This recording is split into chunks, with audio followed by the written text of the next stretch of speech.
ஒரு ஊரில் இருந்த ஒருத்தனுக்கு தன்னை பற்றி யார் என்ன நினைக்கிறாங்கன்னே தெரியலையே அப்படின்ற மாதிரி ஒரு குழப்பமாகவே இருந்திருக்கு. அதனால கடவுளை நினச்சி தவம் பண்ணாலும் எனக்கு ஒரு வரம் வேணும், அடுத்தவங்க நினைக்கிறதெல்லாம் எனக்கு தெரியணும் அப்படின்ற மாதிரி அந்த வரத்தையும் கடவுள் கொடுத்துட்டு போயிட்டாரு. ஆனால் திருப்பி ஒரு 2 நாளில் எனக்கு இந்த வரம் வேணாம் அப்படின்னு சொல்லிட்டு தவம் இருந்திருக்கான். அப்போ கடவுளும் தோண்டிட்டு ஏன் வேணான்னு சொல்கிற அப்படின்னு சொன்னான். இல்லை, ஒவ்வொருத்தவங்க என்னைய ஒவ்வொரு மாதிரி நினைக்கிறாங்க, போய் சொல்கிறாங்க, பொறாம பிடிச்சவன், அடுத்தவங்களுடைய கெடுக்கிறவன், அது இதுன்னு என்னமோ நினைக்கிறாங்க, எனக்கு வேணாம், அந்த வரமே வேணாம், நான் நானாகவே இருந்துக்கிறேன் அப்படின்ற மாதிரி சொல்லியிருக்காரு. அப்போ கடவுள் சொன்னாலாம், இந்த மரத்தடியில் கொஞ்சம் நேரம் படுத்துரு, இப்போ உனக்கு யார் யார் எப்படி உன்னை நினைக்கிறாங்கன்னு தெரியும் அப்படின்னு சொன்னாராம். கொஞ்ச நேரம் மரத்தடிக்கு கீழே படுத்து கிடக்கான். அப்போ அவர் குடிகாரவர் வராரு. வந்துட்டு, இங்கே பாரு, நல்லா போதையை போட்டு படுத்து கிடக்கான் பாரு அப்படின்னு சொல்லிட்டு போகிறாராம்.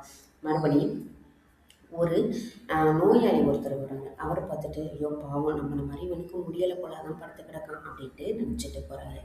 அடுத்தது ஒரு துறவி ஒருத்தர் வராரு, ஒரு முனிவர் வந்து பார்த்துட்டு, இவனை நம்மளை மாதிரி சாது போல, பாவம், யாருக்கும் எந்த தீங்கும் நினைக்காதவன், அவன் பாட்டில் படுத்து தூங்கிட்டு இருக்கான் அப்படின்ட்டு போகிறாரு. இன்னொருத்தர் ஒரு திருடன் வராரு. வந்துட்டு எங்கே போய் திருடிட்டு கொள்ளையடிச்சிட்டு டயரில் வந்து படுத்து கிடக்கானோ அப்படின்னு நினச்சாராம். அந்த மாதிரி அதுக்கப்புறம் கடவுள் வந்து பார்த்துருக்காரு. பார்த்தியா, அவங்கவுங்க என்னென்ன நினைக்கிறாங்களோ அதைத்தான் அடுத்தவங்களையும் நினைப்பாங்க. அதனால யாரோ எப்படி இருந்துட்டு போகிறாங்க, நீ எப்படி இருக்கோ அதுதான் முக்கியம். பார்வை பலவிதம் இருக்கும், பேச்சுகளும் பலவிதம் இருக்கும். உன்னோட பாதையும் உன்னுடைய செயல்களும் உன்னுடைய வசம் மட்டும்தான் இருக்கணும். அதை மட்டும் மனசில் வச்சுட்டு நீ வாழு அப்படின்னு சொல்லிட்டு கடவுள் அந்த இடத்துல இருந்து மறைஞ்சு போயிட்டாராம். இதுலேருந்து நம்ம தெரிஞ்சுக்க வேண்டிய விஷயம் என்னென்னா, ஒருத்தவங்க நம்மளை தப்பாக பேசுகிறாங்க அப்படின்னா அவங்க மனசுக்குள்ளே அந்த ஒரு தவறு இருக்கிறனால மட்டும்தான் அடுத்தவங்களையும் அப்படி நினைப்பாங்க.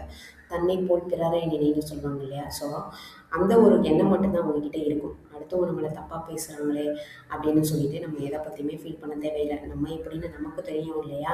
நம்ம திருடாதவங்க, நம்ம பொய் சொல்லாதவங்க, நம்ம நேர்மையானவங்க, யார் கூடயும் கேட்காதவங்க அப்படின்ற ஒரு விஷயத்தையும், அது மாதிரி ஒரு நேர்மையான வழியையும் நம்ம நடந்தோம்னாலே யாரை பற்றியும் எதை பற்றியும் கவலைப்பட தேவையே இல்லை. யாரோ என்னமோ நினச்சிட்டு பாருங்களேன், நம்மளுக்கு என்னங்க வந்துச்சு?